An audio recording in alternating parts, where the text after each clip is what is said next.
Samantha Church. I'm Gabby Myers. And we are both members of HOSA, and we are doing the Emotional Wellbeing Challenge.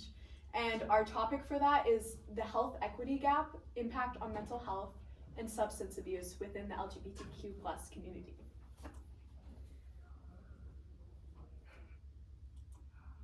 Okay, why is mental health important within the LGBTQ+ community? Well, we chose this topic because mental health is a very serious issue that affects many individuals across the world. Statistically, mental health has an extreme impact on LGBTQ+ community at a much higher rate than that of heterosexual and cisgendered individuals. Additionally, this community faces major challenges in receiving the support they need because of the current state of the healthcare in the US, which further impacts both their mental health and substance abuse. This issue is very important to us as 1/5 of our generation identifies as LGBTQ+, a number of that has increased dramatically over time as seen on the graph. We believe our fellow friends and peers deserve adequate treatment when it comes to healthcare and should receive support if they are struggling with mental health or substance abuse.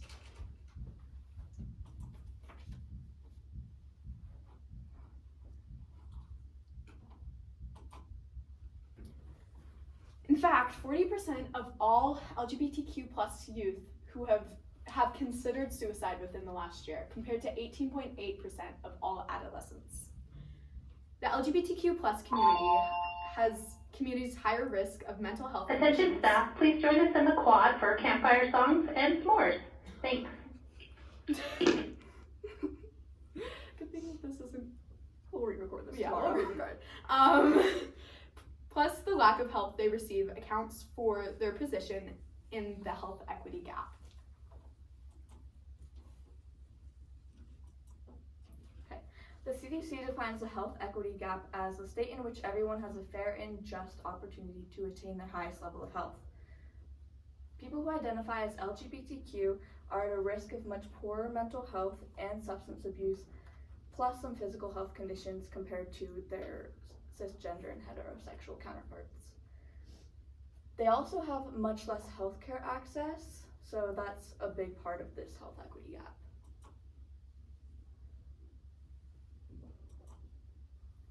The causes for a lot of these health disparities stem from the lack of clinical research and education on LGBTQ healthcare.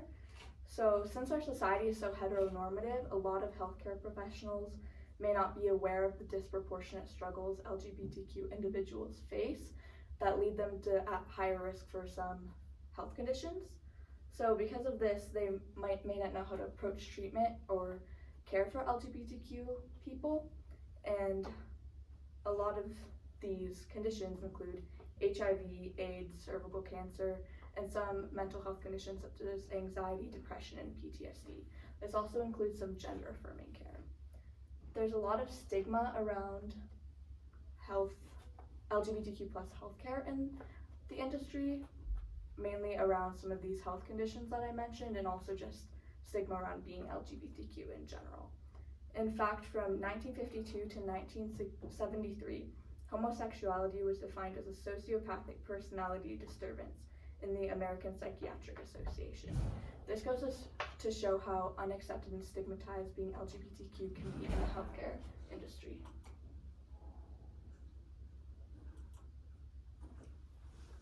Okay, so how does this relate to mental health?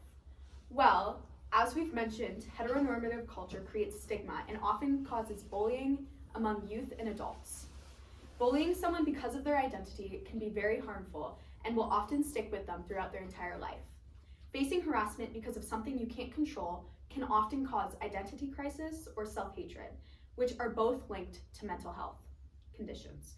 Often, LGBTQ+ people will be rejected by their families because of their sexuality, which is very hard to deal with. And this results in a higher rate in foster care systems and homelessness. For this community, this contributes to an inability for LGBTQ+ people to pay for treatment, as it is notably very expensive, especially in the US.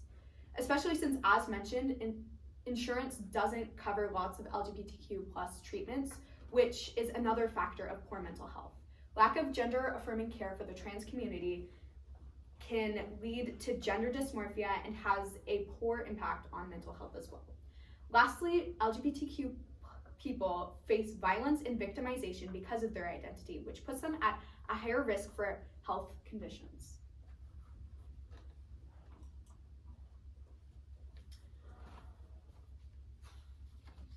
Okay, 8% of LGBTQ respondents stated that they were refused treatment by a healthcare provider because of their actual or perceived sexuality. Meanwhile, 9% accounted that a health professional used harsh or abusive language with them. For example, after one patient with HIV disclosed to a hospital that he had sex with other men, he was refused his HIV medication.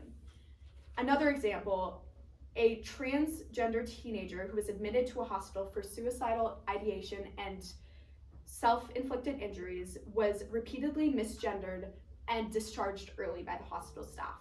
He later committed suicide. Discrimination affects LGBTQ parents as well. In Michigan, an infant was turned away from a pediatrician's office because she had same-sex parents. So what does this mean? The LGBTQ plus community is already at higher risk for mental health conditions compared to those who don't identify as the community. When seeking treatment such as gender-affirming care and mental health resources, they're often discriminated against within the industry, making it harder to get the help they need. This creates further risk for poor mental health and higher likelihood of substance abuse. So some of these mental health effects include that LGBTQ plus adults are more than twice as likely to experience a mental health condition compared to their heterosexual counterparts.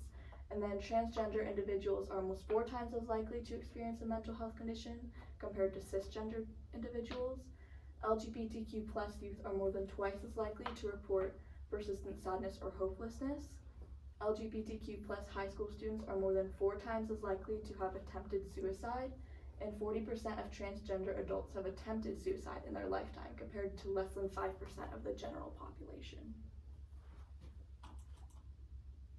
Some of the substance abuse effects include one, that LGBTQ plus adults are nearly twice as likely to experience a substance abuse disorder compared to non-LGBTQ adults.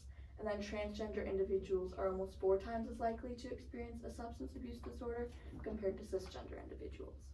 Mental health conditions are often directly related to substance abuse.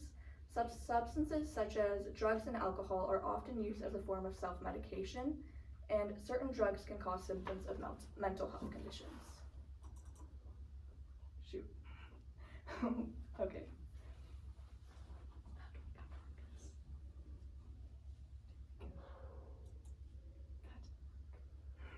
Oh no.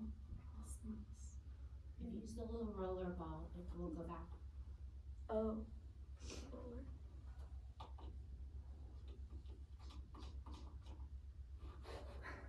Oh no. Okay, now it's working. Oh, it's not.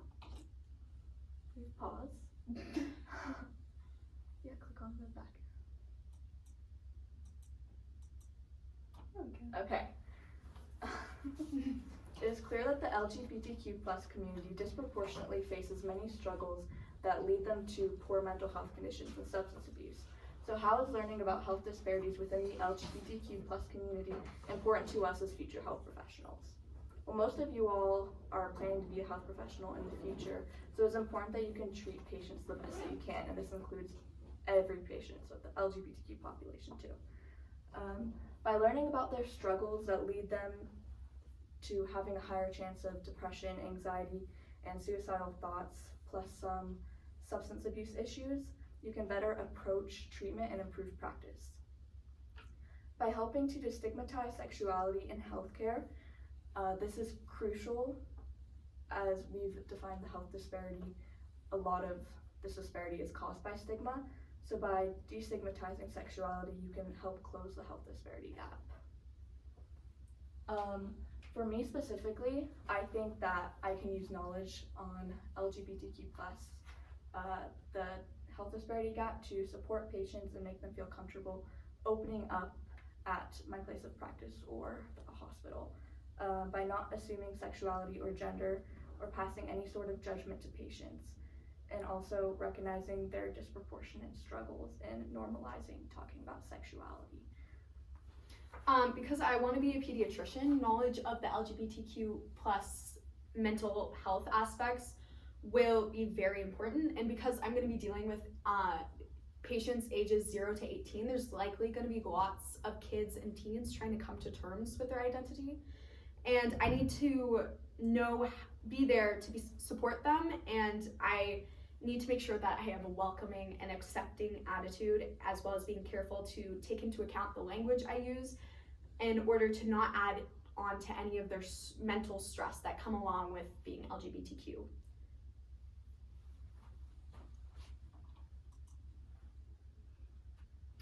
How can we help? So you can help in a number of ways, and the first and most important way is to respect their gender identity. Especially for transgender and non-binary youths, you need to make sure that you use their chosen pronouns. And a recent study showed that using transgender people's preferred pronouns led to a lower suicide rate among them. You can also go one step further and use non-stigmatizing language. For example, instead of disorder or illness, use terms like condition or concern, and use terms like transgender people or trans folks or non-binary folks. And the last and final step for how you can help is to create and teach awareness. You may be wondering how you can do that. So ways that we would recommend would be to support LGBTQ plus organizations and policies that help individuals in that community and help better their lives. Another is to address homophobia, and even if a person's not trying to be homophobic, they might not understand that it's hurtful to somebody else, it's still hurtful, and you should always let them know how to be better.